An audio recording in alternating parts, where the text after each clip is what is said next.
Сәлем, достар. Бүгін біз Жапон киноиндустриясының ерекше туындыларының бірі Догонялки с смертью фильміне шолу жасаймыз. Бұл фильм алғаш қарағанда жасөспірімдер жайлы драма болып көрінуі мүмкін. Бірақ ішінде терең философия, психологиялық шиеленіс пен күтпеген бұрылыстар бар. Фильмнің басты кейіпкері мектеп оқушысы Мицуко, ол сыныптастарымен бірге күнделікті өмірін сүріп жүргенде, кенеттен бір түрлі, түсініксіз әрі қорқынышты оқиғаларға тап болады. Бастапқыда бәрі жай ғана ойын сияқты көрінеді. Бірақ уақыт өте келе ол ойын емес, өліммен қақтығыс екенін түсінеді. Оқиға барысында Мицуко мен оның достары тағдырдан қашуға тырысады. Бірақ өлімнен қашып құтылу мүмкін бе? Фильм көрерменге дәл осы сұрақты қояды. Бұл фильмнің ерекшелігі оның символизмінде. Әрбір көріністің артында терең мағына бар, өмірдің нәзіктігі, достық пен сатқындық, қорқыныш пен батылдық. Көрермен оқиғаға тек куәгер ғана болмайды, сонымен бірге өз өміріне де ой жүгіртеді. Фильм өте әдемі түсірілген. Кадрлар әсерлі, музыка керемет таңдалған. Әсіресе басты кейіпкердің ойыны шынайылығымен ерекшеленеді. Әрбір сәтте сен оны өз көзіңмен көріп тұрғандай сезінесің. Баршаңызға сәлем, достар. Бүгін біз жапондық кино әлемінде ерекше орын алатын, көптеген көрерменді ойландырып әрі таңдандырған фильм Ганс 2011 жайлы толық шолу жасаймыз. Бұл туынды атақты мангаға негізделген, қиял мен философияны, экшн мен драманы қатар алып жүрген ерекше фильм. Егер сізге өмір мен өлім, таңдау мен тағдыр, адамзат пен бөтен күштер туралы терең ой қозғайтын картиналар ұнаса, экраннан алыстамаңыз, біз бәрін егжей-тегжейлі талқылаймыз.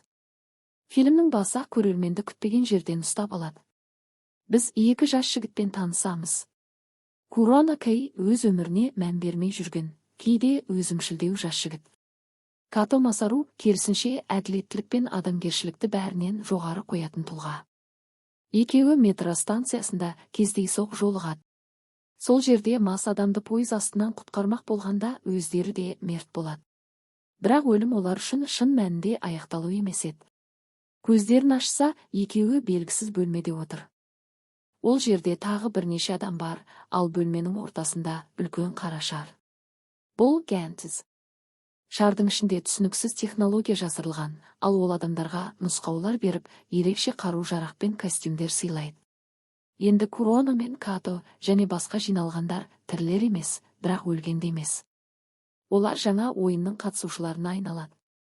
Міндеті жерге шабуыл жасаған, адамдардың көзінен таса қалады деп саналатын түрлі инопланеталық жаратылыстарды жою.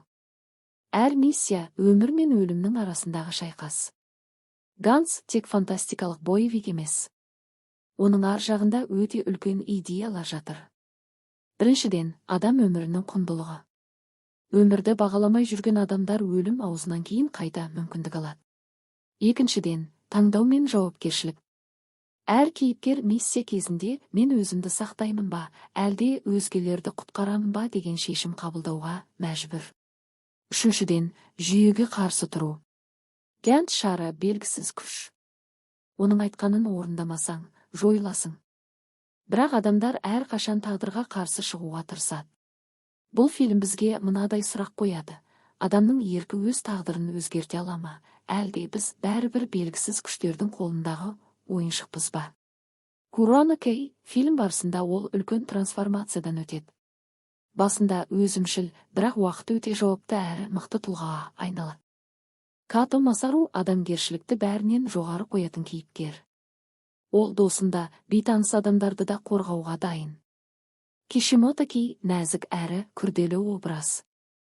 Ол да бұл әлемде өзіндік орын табуға тырысады. Қалған кейіпкерлер де әртүрлі. Олардың барлығы шынайы өмірдегі түрлі адамдардың бейнесі сияқты. Жалпы алғанда, Ганс 2011 бұл тек қана фантастикалық боевик емес. Бұл адам өмірінің құны, ерік пен тағдырдың арақатынасы, бұлық пен құрбандық жайлы фильм. Егер сізге жапондық мәдениет ұнаса, ойландыратын әрі адреналинге толы туындыларды іздесеңіз, Ганс міндетті түрде көруге тұрарлық. Осылайша біз Ганс фильміне шолу жасадық. Егер сіз бұл фильмді көрген болсаңыз, пікіріңізді қалдырыңыз. Сізге қай кейіпкер ұнады? Фильмнен қандай ой түйдіңіз?